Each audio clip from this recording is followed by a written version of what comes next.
Welcome to Sivako, the road to Avatar. I am Shaun Alexander, and I will be your guide to the world of Pandora and beyond.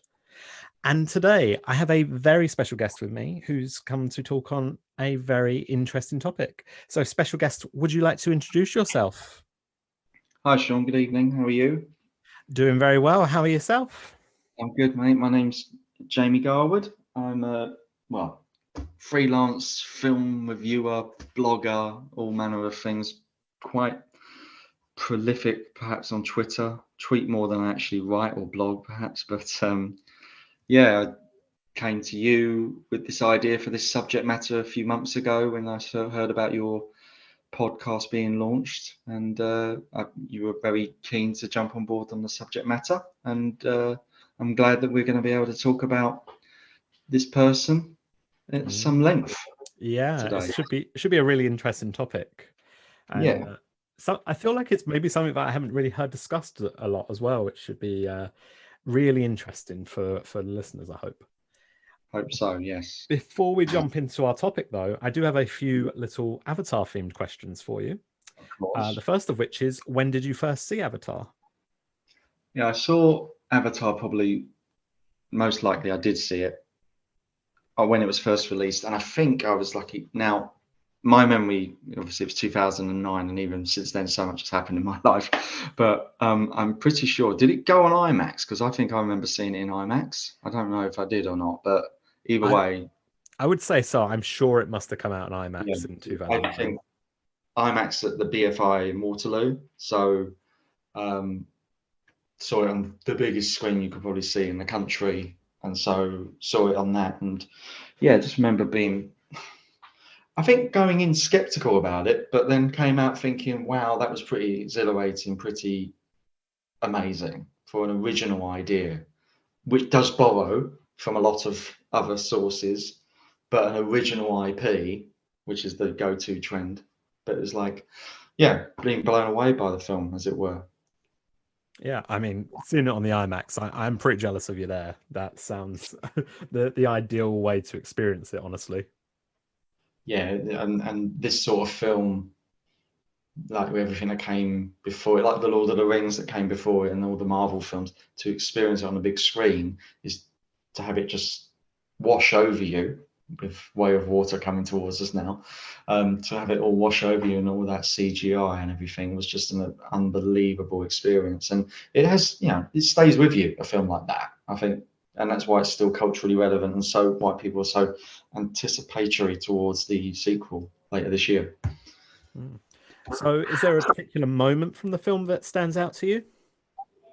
Well, when I was rewatching it recently to prepare for this our talk, what really hit me was the scene, and I think this is what other guests of yours have probably reiterated as well, is when Jake first embodies his avatar, and he has that feeling of having been wheelchair bound, having that re-feeling of life in his limbs again, and running, and then the dirt between his feet, and then that whole scene, and the development of him, you can actually see his zest for it and this hunger in him to embrace the avatar, which whereas his brother perhaps may have been a bit more by the book, like Joel David Moore's character. So I think that it sticks with you because and the score from James Horner married together just makes it all the more exhilarating. That first scene when he embodies his avatar for me. Yeah, that's a very popular one I'm finding for the guests. I agree, honestly. I'm the same. That one sticks out for me instantly. I rewatched Avatar today, actually. I won't lie. You did? Yeah, right. Yeah.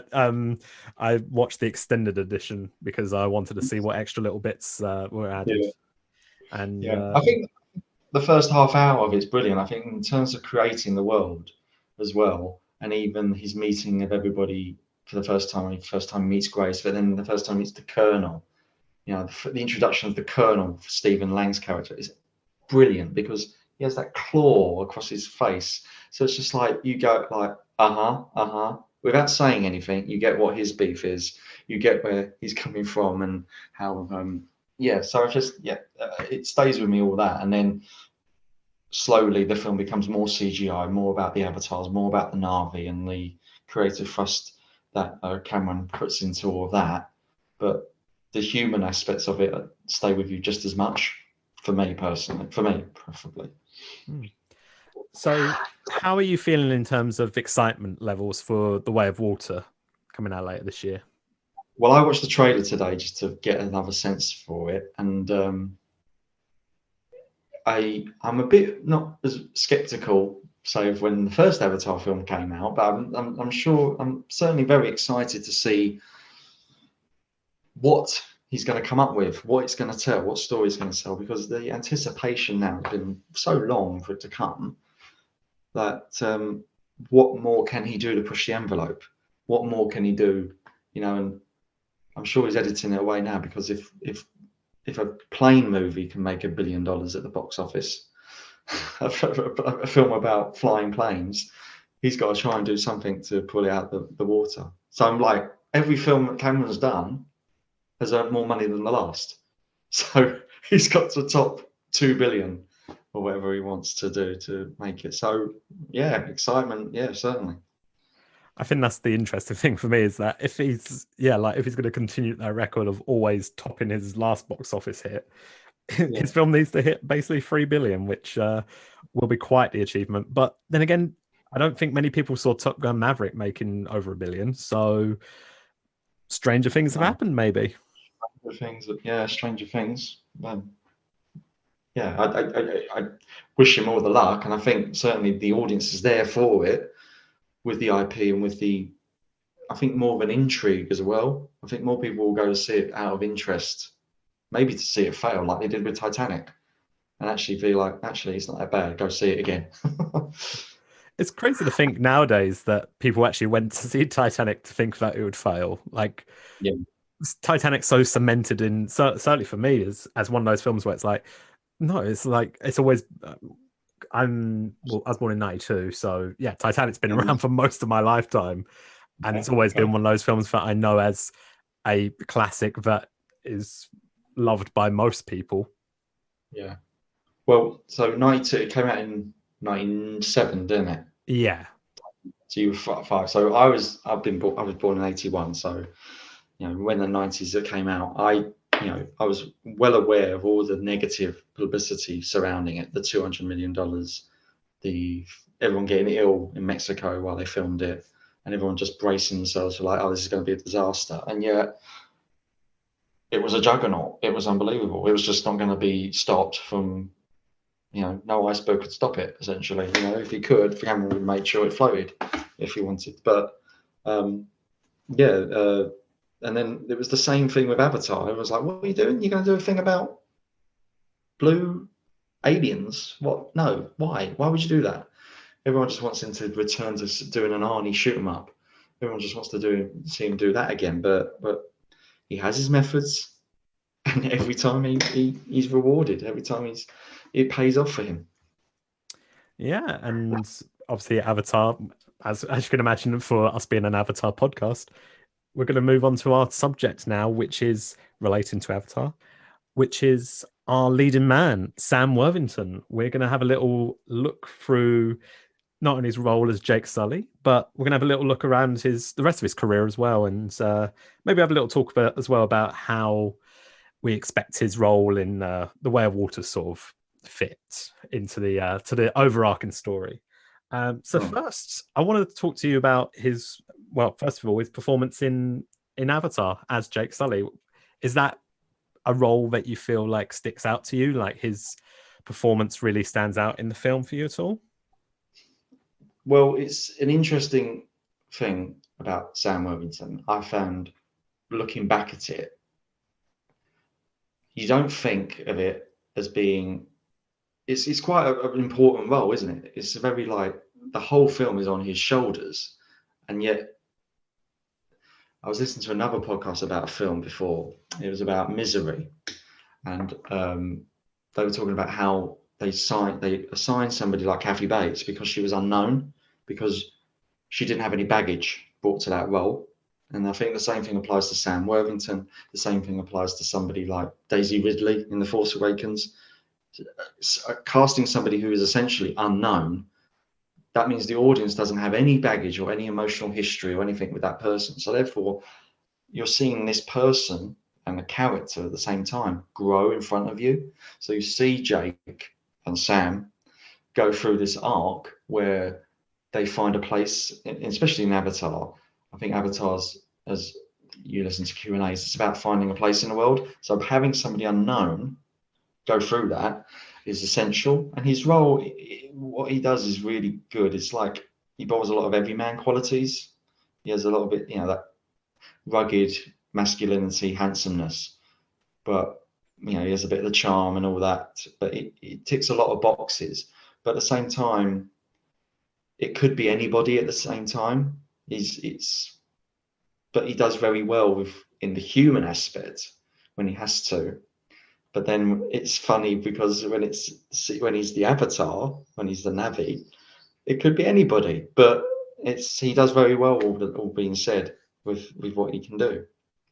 Yeah, and he does have a difficult role because he is, in theory, playing two different characters in a way. Not only just as Jake Sully in human form, but him in his Navi body is an entirely different performance in a way. He has, like as you mentioned earlier, he's gone from being disabled, like wheelchair bound, and now having freedom of movement and rediscovering that element of himself, and also discovering a whole new culture. And I think motion capture is always an interesting one in terms of like trying to judge someone's performance. Yeah. And I see a lot of people say, because it's motion capture, does it really count as like a good performance because someone else is manipulating it? And to that, I kind of argue, not like that is still his performance under there. He is that character. And it's the same with any of, if you see any of the behind the scenes footage, the facial expressions are the exact same. Zoe Saldana's expressions are exactly Neytiri's. And it's the same for Sam and Jake as well. They're matched up perfectly. So it shows that he is putting that effort in. He is giving that full performance. Yeah, I agree totally. And I do remember when I left the cinema thinking, who the hell's Zoe Saldana? I want to see more of her in things. Because like, you don't see her as a human. You see her as blue. And then a few years later, we saw her as green. And yet she was like, she's just a very, very good physical actress. And so, we have others like Andy Serkis, who's done amazing work. And people were talking about his work in those Planet 8 films to get an Oscar nomination. And, I side with you there. Like, certainly, you incorporate so much, perhaps more, into a motion capture performance than you would in actual human form. So, what you take away, you don't think of anything. If anything, it's to his credit, that the film of that size and scale is a success, no doubt because of Sam Worthington's performance, and it doesn't fall. His performance doesn't fall under the burden of that, the weighty topics and the mass of the film, as it were. That could easily fallen. It could have easily gone to the wayside. Yeah, definitely. I did want to actually bring up the fact that Sam Worthington was like one of several candidates for this role as Jake Sully. I don't know if you've seen the list of who was potentially also could have played Jake. Well, the one that jumped out was Matt Damon, wasn't it? Yeah, and an interesting deal that James Cameron or the studio wanted to strike with him, that he would have got a 10% stake in the film's profit, which, if Matt Damon had done that, I don't think we would have seen Matt Damon do any other films for the rest of his life. No, but again, 2009, Matt Damon. He was deep in the Bourne trilogy at that point. Yeah, he'd done. Yeah, I think he was committed to Bourne, wasn't he? But Good Will Hunting was 1997. 2009, Avatar came out. You'd have had so many people would have been like, "Yeah, it's Matt Damon." I mean, for instance, sort of thing. So, yeah, I think Damon would have done a great performance, and he's a very, very capable actor, Damon. But who else was on the list then? So on the early lists, I know the names that I saw mentioned were Chris Pine, Chris Pratt, and Jake Gyllenhaal, which I think the studio was really pushing Jake Gyllenhaal for it. And so you got Prince of Persia instead. Someone definitely got the better end of the stick there. And then the final three was Sam Worthington, Channing Tatum, which I think would be a very different movie. Very.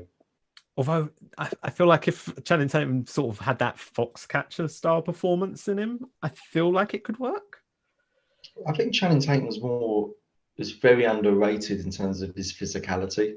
Oh, definitely. You only have to see Magic Mike to see how physical he can get. But he can sing, he can dance, as he danced and sung in Hail Caesar. I think he's got loads of strings to his bow. But you're right. I think it would have been a very different film if Tatum had been cast. And who was the third one? Chris Evans. So completing a Chris triple threat. Yeah, every Chris was listed. Chris. But Chris Evans at that point didn't have much baggage under his weight either. But then everyone did. I think everyone in that list though probably done okay. Everyone's done okay. Yeah, no one's had a bad career afterwards. No one's had a bad career from applying for auditioning for Avatar, but yet, as we'll go into later, Worthington's post work has not been the greatest to say. Yeah, it's definitely been an interesting list of films that he's been in since doing Avatar. Yeah. One thing I do actually want to mention is that the same year Avatar came out, he was in another James Cameron-esque themed film, Terminator Salvation, which I rewatched that today as well. I thought, oh, why not make myself a really interesting Sam Worthington 2009 double bill? Yeah. And you know what? His performance in it's really good. I don't know how, obviously I don't know timings wise how filmings worked for both of these, whether it was which one was filmed first. I'm assuming Avatar was filmed first. Just based on how long the post-production on it must have been. Yes. But I can see why they brought Sam Worthington in for Terminator Salvation. Have you seen it recently by any chance? Not recently, not since probably release, no. But I did do some digging into some of his roles and remembered his recent roles. I looked at I didn't see it, Terminator Salvation, no. But so sorry to digress, but I looked at today Man on a Ledge, which was 2012, and so that's where he plays an ex-cop who's a fugitive and decides to go on. It's like a diamond heist or something like that, and it's a very high, phone booth sort of film, where it's just like high concept and things like that. But within the first 15 minutes, you see, he plays a cop. You see how he goes on a run, and he's unhappy with everybody in the world, but he has that. He does have a sense of a pull. It's like a B movie, but a decent B movie. But it's like he has this. He captures you. He does capture your attention, no doubt, when he's on the run. So, and he's not an unhandsome man. So he's good to look at, etc. So you see why he's been posted. But I think he also has very good charisma and natural chemistry with other actors and actresses. So, which speaks volumes because he's very, I think, just laid back. I think he's a very naturalness to his performances. Yeah, and you know what? I'll bring that back to Avatar. I think that really comes through on the sort of vlogs he does. That sort of very laid back, natural, talking to the audience and making us feel welcome into his world. We are the eye. He is our eyes into this very strange world, and he's helping guide us through it. And he's a welcoming presence for that very, very odd experience. But I had some discussion actually with someone who said that they felt like the vlogs weren't needed in the film, and I was sort of thinking about it. I was like, in the end, actually, I think they are needed because they are that window into his world, and it really does help us understand his point of view. I know it is a very direct way of showing it, but it works. It's a useful device. It's an interesting device that's used, and I remember it being, for me, I thought it was like very paramount, as you say, to seeing what he's actually thinking, because he has Grace, he has the Colonel, he has all these other people to battle against, and the Navi he speaks to. But so to him to have those little moments where he's just talking directly to us as the audience, we gain empathy for him. So I agree, it's a very naturalistic way of doing it, and yeah, it speaks to the actor that he could do that and go across.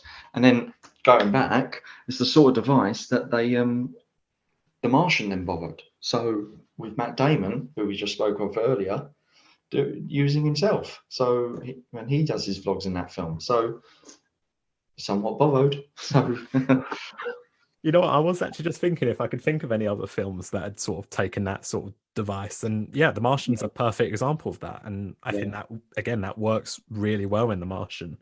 I think that's a very great way to use it, because obviously he is alone. So absolutely. you need to give him something to sort of bounce off of, and why not get him to bounce off the audience in a way? Yeah, I was thinking about that Martian. I was just like thinking, like, I'd have gone crazy. Like, I'd be talking to the potatoes within a few months anyway. So I don't really know how, Damon kept it all together really in that film. But you got other films on his filmography? There was two others I definitely want to speak about, and they came out one year after the other, which was Everest and Hacksaw Ridge. And they're both films that I've only seen. I've only seen them both. I only seen them once, and I saw them at the cinema.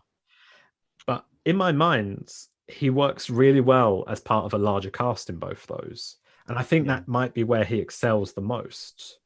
He sort of went from being that leading man who was leading the likes of, Terminator Salvation, Avatar, and I think he also led Clash of the Titans remake, I believe. Yeah.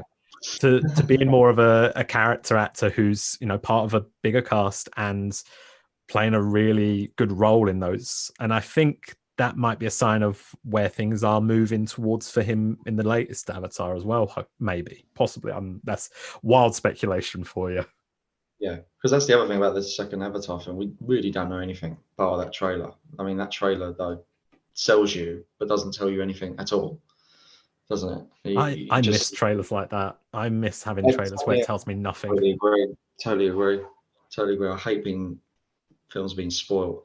But no, yes, I caught Everest, and I remember him being. It's a very good cast, very large ensemble, but he's the sort of actor where he's not going to let it down.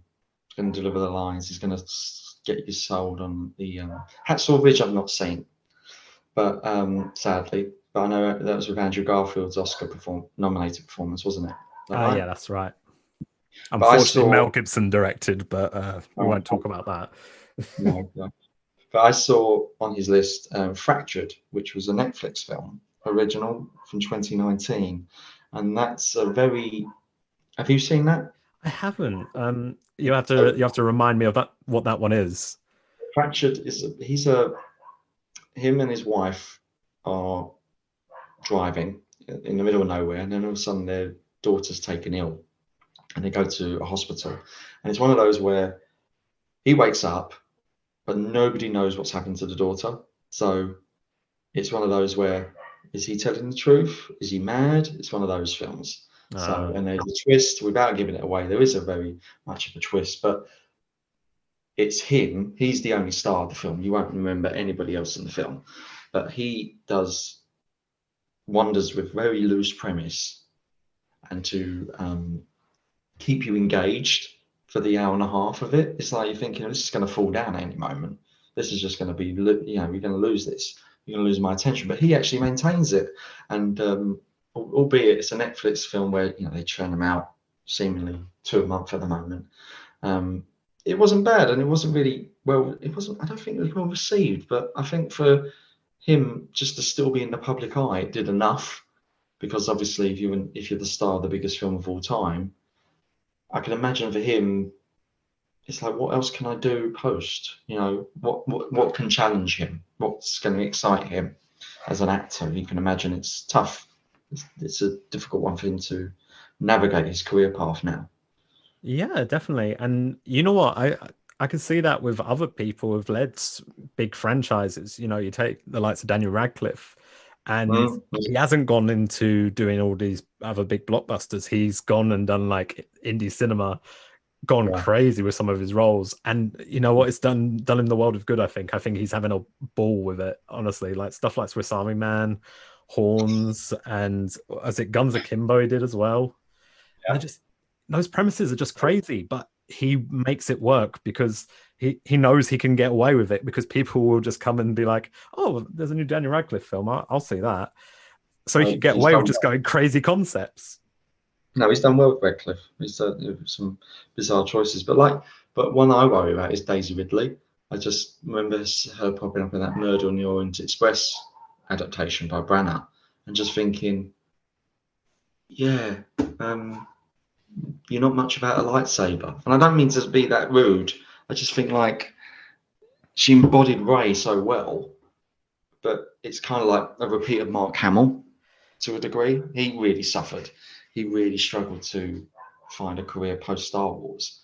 And at the moment, I don't think Daisy Ridley's choices, or I haven't seen many of the films that haven't enticed me, let's say, as much as Radcliffe's choices. I mean, I think, look at Emma Watson, look at Rupert Quint. They've really struggled, like, to really have the career to match Radcliffe. I think Daisy Ridley is a great example because, yeah, she is Rey. Like, that's what people knew her for, and basically still only know her for. And her performance as Rey is fantastic. You know, I will not fault her for that. No. But I've seen, I think it's Ophelia, I think she was in, which is, I really enjoyed. It was like a lovely little low-key sort of drama, period piece. It worked really well. She got a chance to sort of show off a bit more of her acting chops rather than just being all action and a lot of explosions. And it was good to see that for her. And then her other work, I think, that I've seen is the Peter Rabbit movies where she does a voice. So maybe voice acting's just the thing to do when you finish off the Star Wars series. Yeah, like Hamill himself. Yeah, there's always those like avenues. You know, there's always those things that can happen, and it must be difficult for like these actors to be so paramount and just be like so prolific. Oh no, just omnipresent. Sorry, and like Winslet and DiCaprio after Titanic. The world must have been their oysters. Like, oh, you can have any role you want, and then to just do what those two have been able to do, that's from still such a young age, and still then be Oscar winners, but prolific, respected, admired, is I think worthy. I mean, just incredible as well. Yeah, I think it's interesting because the careers post such a huge blockbuster is such a hard thing to achieve, and I won't say Sam Worthington's career has been bad. It has not. He has done some really great work and really good performances. Absolutely. But he's definitely had a hard job of it, I think. And things like Clash of the Titans, how challenging is that when you've already completed basically the blockbuster scene by being in the biggest movie of all time and leading it as one of your like first major roles? I know he has done roles before Avatar, but nothing to that scale. Nothing to the scale of that, no. But it's like when we're talking about Avatar, the role of Jake Sully, being as it was in 2009, and it's all different now. I have a question for you. Like, if it was now, Avatar was being made, the first one, what chances do you think there would be that an actual wheelchair-bound actor would be cast in the role of Jake Sully now? Because I think the way things are, and because all Jake Sully does is actually just stay in the wheelchair, and then he's an avatar, then you'd have another actor. I don't know whether it's something like there would be people pining to say like, oh, well, the way things are now, where we have diversity of casting, etc. Is that something that would be? Could you see that happening, or is it not applicable, perhaps, or no? You know what? That's such a great question, and I think the way disability is shown in this film is very interesting, and I think that could be its own topic at some point in the future. Yes. I'd love to cover it. But I find it really interesting because an immediate example I think of is, strangely enough, Spider Kids 3D, because the grandpa, and I'm going to be really bad because I can't remember the actor's name. He's in a wheelchair, but his character is able to walk, and they're within the video game world of Spider Kids 3D Game Over. And that was Robert Rodriguez, and obviously James Cameron and Robert Rodriguez worked together on Alita. So I feel like, to me, I don't know if this is true. I'm basing it solely off the fact that I know he is very interested in the environment and very interested in human nature. But I feel James Cameron is quite a progressive filmmaker, and I feel like if he did make it today, I feel like there is every chance that he would have cast an actor in a wheelchair to play that role. Because I don't see why it would stop the like it wouldn't do anything to harm the role in any way. No, absolutely not. They couldn't have someone. Like Spy Kids 3D proves it. They had someone do the role for them when they were in the game using that. I don't see why it would be a problem. I just thought it was just something that hit us, like we watching it, me and my wife, just saying like, you could just cast somebody, a wheelchair bound actor easily in this role, and then somebody else could do the motion capture stuff, and maybe but the person who's in the wheelchair does the faces easily, like a stunt double, essentially. It's not impossible. Like that is the best way to think of it. It would just be a stunt double in a way, and I think that would work amazing. Like, and if James Cameron had, I feel like that, to me, I feel like he would do it. Obviously, that is just me wildly speculating at the life and brain of James Cameron, but I don't feel like I have that much insider knowledge into that brain, sadly. But Jake's the character arc of Jake is really, really good throughout, because he starts off like a little bit of like a no-hoper, like second chance city sort of guy, but he's a guy who embraces it because of his gung-ho military attitude, quick learning. So, I like the character. I really think Jake Sully's a really good character. Like, he's a good everyman. He's a good person who finds his place in the world. So it's a good arc. I mean, Cameron knows how to write a good character arc anyway. So, that's always one of Cameron's sort of biggest advantages, is that he knows how to write a good character and to give them the right motivations and let them grow through a film. Not just, sometimes you see films and a character takes a couple movies to grow. But Cameron's grow within a single scene at times, and that shows his master, his skill as not only a director but as a writer too. But he gets forgotten about how concise and tight of a script it was, Avatar. It does figure, you have so much happening in terms of set pieces, and there are some political allegories there about America invading foreign lands, etc., and things like that. But it's all in there. It's a very clever, intelligent script. I think that's what people forget about. He's an intelligent scriptwriter. He can do things where so much is said in so little time, and so much is given to the audience, but he respects the audience as well. So it's like, they'll get this. They'll figure this out without being exposition being rammed down your throat all the time. Yeah, because this easily could have been an exposition dump of a movie. There is a lot to explain. There's a lot of new elements and things to show in this world. But for the most part, he was like, hey, look, I'll give you a brief explanation, the one that they give Jake Sully. If he gets it, you get it. Yeah, because from the outset, it's like, okay, his twin brother dies, and then it's like, do you want it? Yeah, And so it was said, but it's like, you get it. It's like, okay. Whereas you'd have flashbacks aplenty now. You'd show how the brother died, or you show how this and then that. And it's like, So, oh no, we're now in the future. Okay, things are set. Yeah, okay, we're there. Good, cool. Let's go. Bang. Let's go. So, it hits the ground running. The film really does hit the ground running.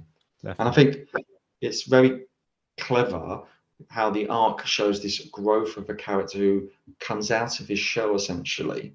And I just wanted to raise a point about how the same year there was another sci-fi film released called District 9, and how that was science fiction, and that was well, the whole film was unknown. No one knew the director, nobody knew the Sharto Copley, nobody, but how that lead character had everything at the start, and then all of a sudden slowly stripped away to nothing, to the alien, and yet you have in reverse a mirror effect where Jake becomes the alien but grows and has more and finds his place. And it's just a great double bill. That would be an amazing double bill one night to watch District 9 and then Avatar, just to see how good science fiction was.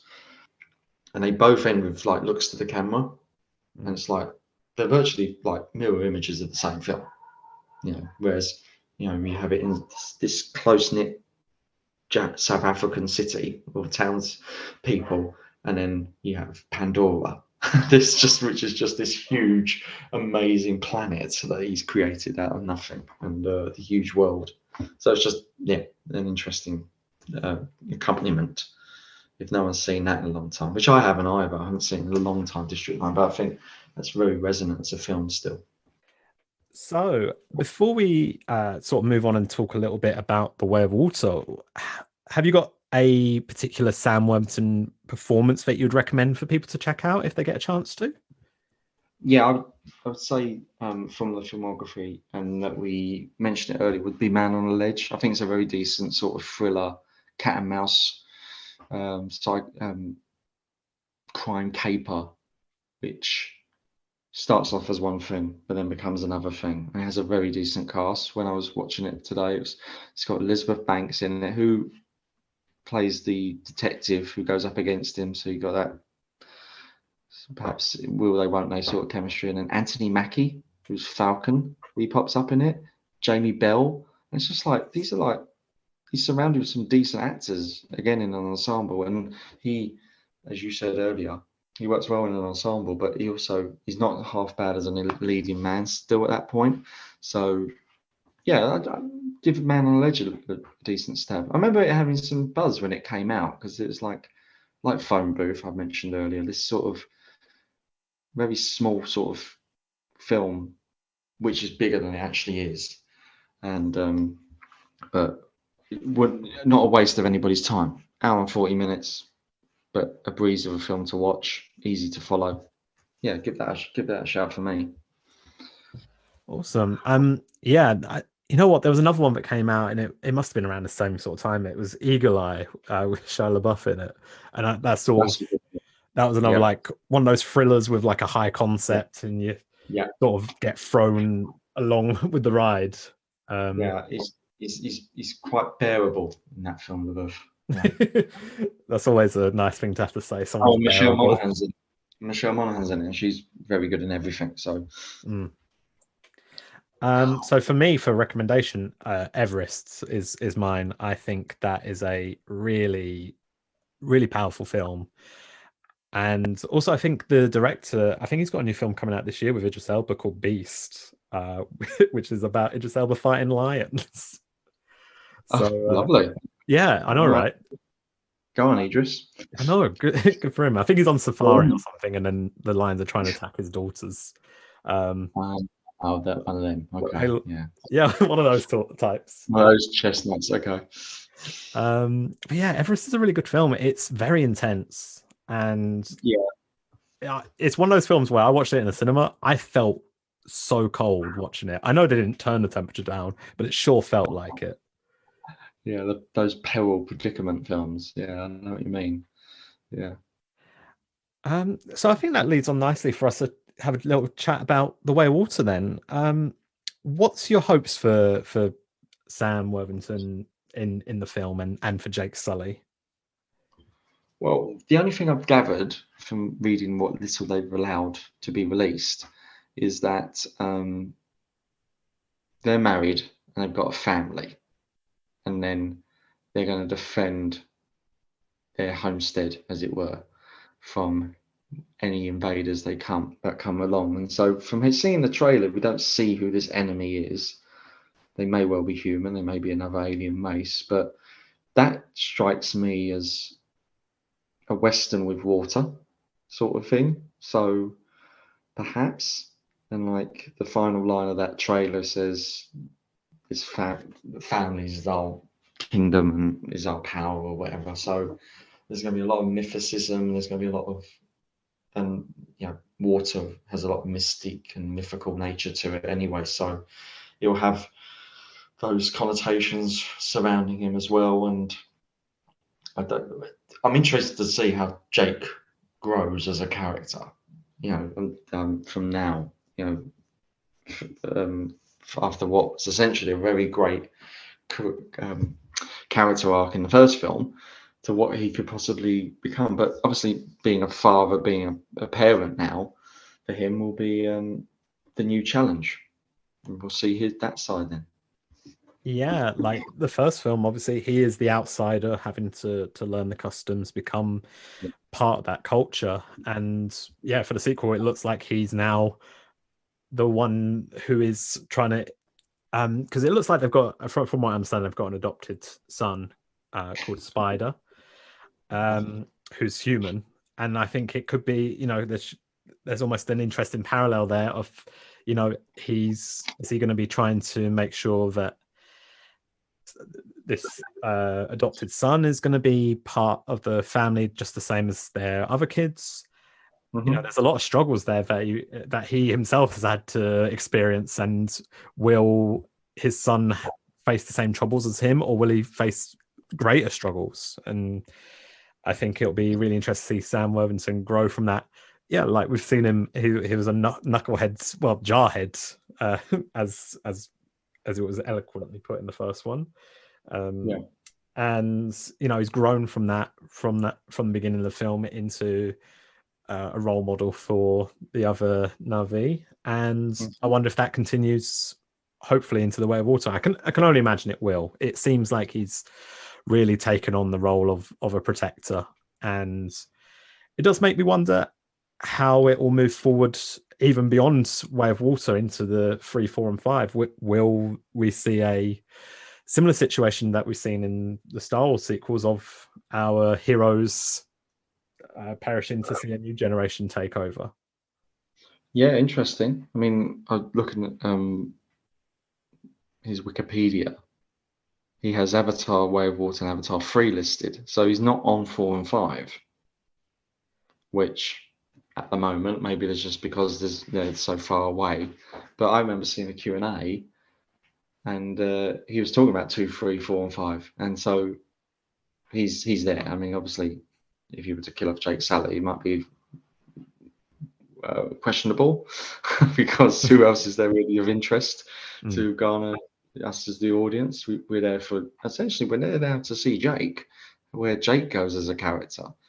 We're not just there to see the flying banshees and everything and floating trees. We're there to see this guy's development still as a character and where he goes from here.